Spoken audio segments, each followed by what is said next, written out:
Welcome to this weekend drive edition of Daily Drive for the first week in July 2025. I'm Jamie Butters, executive editor of Automotive News in Detroit. And I'm Kellen Walker in Las Vegas. We're breaking down some of the biggest stories in the auto industry from the past week and looking forward to what's in store in the days ahead. Today on the show, generative artificial intelligence is becoming more commonplace in dealerships, but hallucinations remain a persistent problem. You know, the idea is humans make mistakes too, and we expect software to be perfect, but it's just not going to be perfect. That's coming up in a few minutes, but first, Jamie, how you doing? I'm all right, Kel. How about you? Doing all right. Let's get into some news. So, President Trump is losing patience with Japan. How is Japan planning to develop an alternative diplomatic strategy amid tensions with the U.S.? New strategy. I don't know. I think they're going to try to keep doing what they can. The president likes flattery. He likes announcements about U.S. investments. I think they're going to keep trying to reinforce, getting the message through that they've invested billions of dollars. They are still investing billions of dollars in U.S. capacity, employing thousands, not tens of thousands of Americans. But it's a real sticking point, for Trump. He wants U.S. production of more goods. Vehicles are big, expensive goods, provide lots of jobs. Countries like Japan and Korea have to be, in his crosshairs as he's trying to implement this policy. So it seems, it's a real sticking point. And if there's anything they can do to influence the auto side, it might be through agriculture. We've seen that in the past. Japan is an important market for rice growers, and obviously there's other trade around food and things like that. So maybe they can get some leverage there, but it's a big, tough one. And the UK enjoys a win on cars, but wants a better deal on steel. What are the main challenges in negotiating U.S. steel tariff reductions with the UK? I mean, it's always hard to tell with President Trump, but it looks like this is a case where, this is a priority for him. He is a big believer in tariffs. He describes them as a wonderful tool. He tends to think of it as the solution for almost all economic problems, it seems like. So he allowed, the UK is not a big threat on vehicles. They import about 100,000 a year. It's mostly, high-end vehicles, Jaguars and Land Rovers and such. So, it's not a big threat. It's not a huge part of the economy. So maybe he can relent a little there. But steel, he's allowed the Nippon investment in U.S. steel that he originally opposed. And then he raised the tariff not first to 25%, but then he raised it to 50% because he really wants to protect U.S. steel jobs. He wants more steel making in the U.S. And he just doesn't seem likely to cut any deals on that. Kind of in the same way that it's tough for Japan or Korea to get a deal on cars. It's hard to see how the UK is going to get much of a deal on steel. And finally, Infiniti is revamping its dealer compensation plan. Now, I think this is a great idea to help, motivate dealers to move the metal. But do you think the brand has the right product lineup? It's an SUV heavy lineup, basically one sedan and four, crossovers or SUVs. So that's almost perfectly in line with the US market, 80% light trucks and 20% cars. But it's about the competitiveness of the vehicles. And it's also about how the volume targets are set. Nissan is, of course, the parent company of Infiniti. Infiniti is the luxury brand. But Nissan and Infiniti have used these kinds of big volume targets that they call them stair steps. If you hit a certain threshold, you really kick up the amount of reward that the retailer gets. They can work really well. Dealers can make a lot of money if they're good at it. But it really depends. And the hard feelings often come in if the targets are set too high. And a dealer says, I can't even hit my target, so I'm just not even going to bother selling new cars. I'm just going to, run a used dealership out of this Infiniti store. And that's what they're really trying to fight against. So it's going to be a question of, did they set the targets at the right level?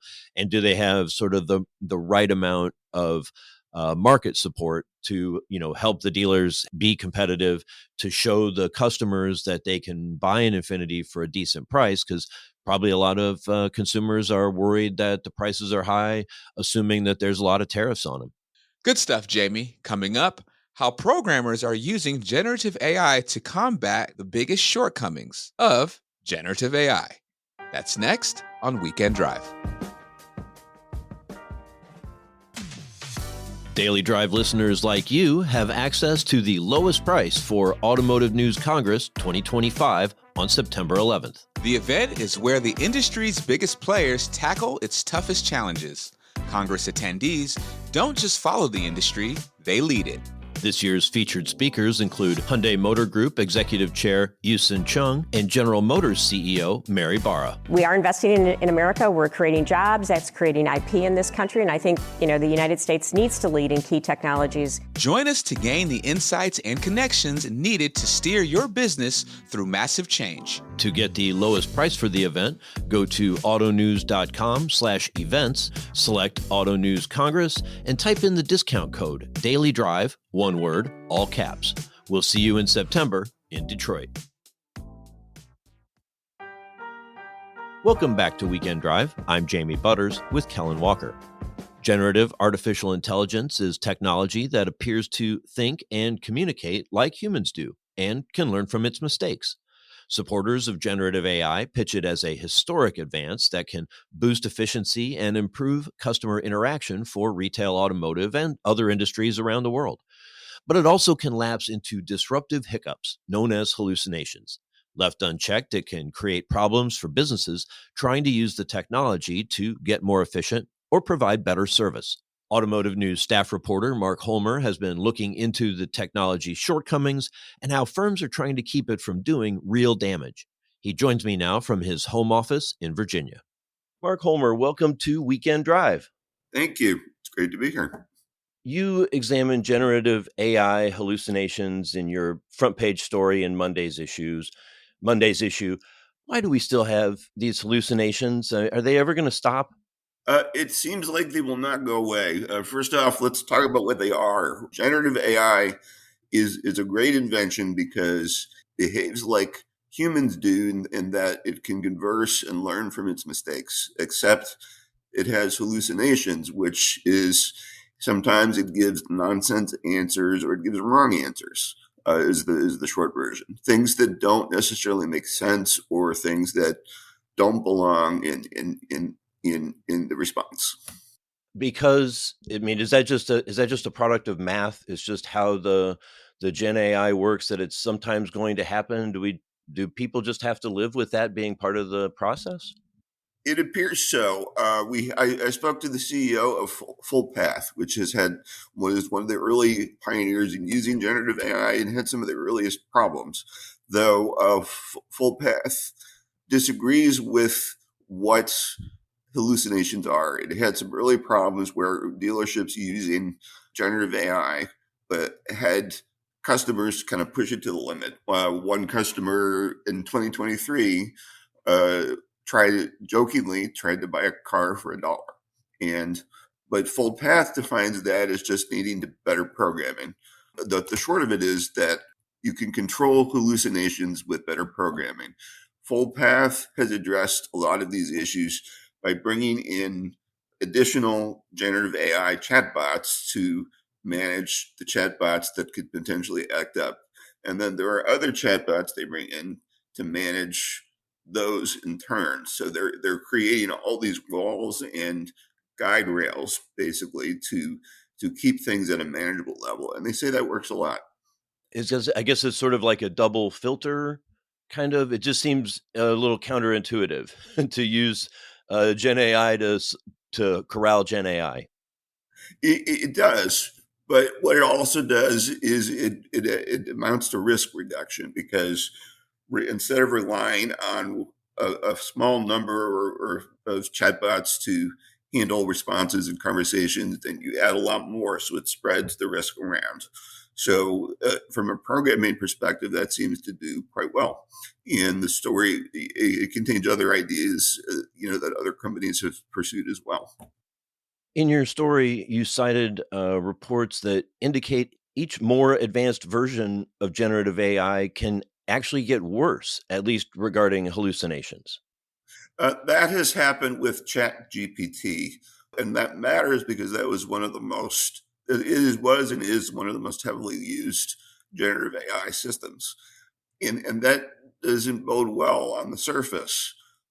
We spoke to an expert who saw some concern if these kind of things are left in check, but others saw that as not a big deal, because if you're aware of it, if you manage it, if you still have a human in the loop to watch for these things, then it's an acceptable level. The idea is humans make mistakes too, and we expect software to be perfect, but it's just not going to be perfect.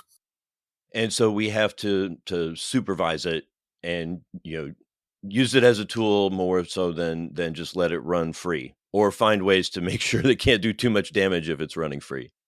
Exactly. Left unchecked, it could bring reputational damage to, to the users, to dealerships, to users, to others who rely on it. You don't want to send something out unchecked that has a bogus answer or a nonsense answer, because then your customer will wonder what's going on and develop an idea of how you operate that's not good. So you need to have checks in the software. You need to have a human to make sure things work. Mark Hollmer covers retail technology for us here at Automotive News. Mark, thanks so much for joining me this week. My pleasure. That's all for this weekend drive edition of Daily Drive. I'm Jamie Butters. And I'm Kellen Walker. You can get the latest news on artificial intelligence, trade negotiations, and everything happening in the auto industry at autonews.com. Come back on Monday for a conversation with China expert Michael Dunn.